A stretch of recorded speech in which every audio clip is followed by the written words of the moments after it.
نصف نهائي كأس العالم. كانت صورة جميلة وصورة مثالية، ونجح المنتخب المغربي في دخول التاريخ تحت قيادة الإطار الوطني وليد الكراكي المدرب السابق لفريق الوداد. استرجع الكرة لفائدة فريق الوداد. أيمن الحسوني، وسط كرة يحيى جبران، رضا الجهدي، كانت انطلاقة ديال محمد أولاجم بالفعل. محمد أولاجم داخل منطقة الجزاء، فرصة لفريق الوداد، فرصة الهدف، الهدف الأول، الهدف الأول لفائدة فريق الوداد الرياضي البيضاوي بواسطة اللاعب عماد خنوس.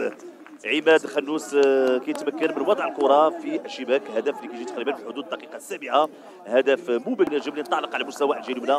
كنتابعوا اللقطة واسترجاع الكرة. أيمن الحسوني، تمريرة من رضا الجهدي، لاحظوا التمريرة ممتازة لمحمد أوناجم، ما زاد ما نقص، يمرر لعماد خنوس كيوضع الكرة بطريقة مثالية وبهدوء، كيوضع الكرة في شباك الحارس مهدي الجرباوي. هدف أول من أجل تسجيل الهدف الثاني. نتابعوا من جديد ارتقاء ديال أمين فرحان وكذلك ديال المدافع حسين زولا. سقطت الكرة أمام أمين فرحان الذي يسدد وتدخل الدفاع. لاحظوا المحاولة، أمين فرحان يسدد وتدخل الدفاع الذي يبعد الكرة للزاوية، وكانت محاور المجموعات. وصل بالنا الوداد اللي وضعته القرعة في مجموعة قوية في وقت تبادل المحاولة.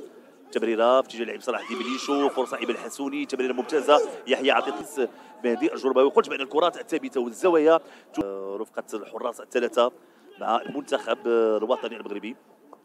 سفر ديال كل اللاعبين للفريق حسن اكادير المتواجد الان داخل منطقه الجزاء. سليم فادي اللاعب التونسي يحاول يلعب الكره في القائمه الثاني، ولكن صلاح الدين بليشو لم يتمكن من الوصول للكره. لاحظوا التمريره، كنقول بان تابعوا من جديد هذه المحاوله من الجهه اليسرى، ترفعت الكره داخل منطقه الجزاء.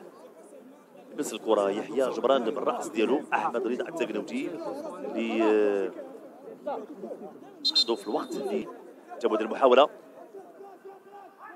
ترجع الكره من طرف لاعب يوسف ميري، هذه فرصه تسديده ومرت جانبا. محاوله خطيره لفائده فريق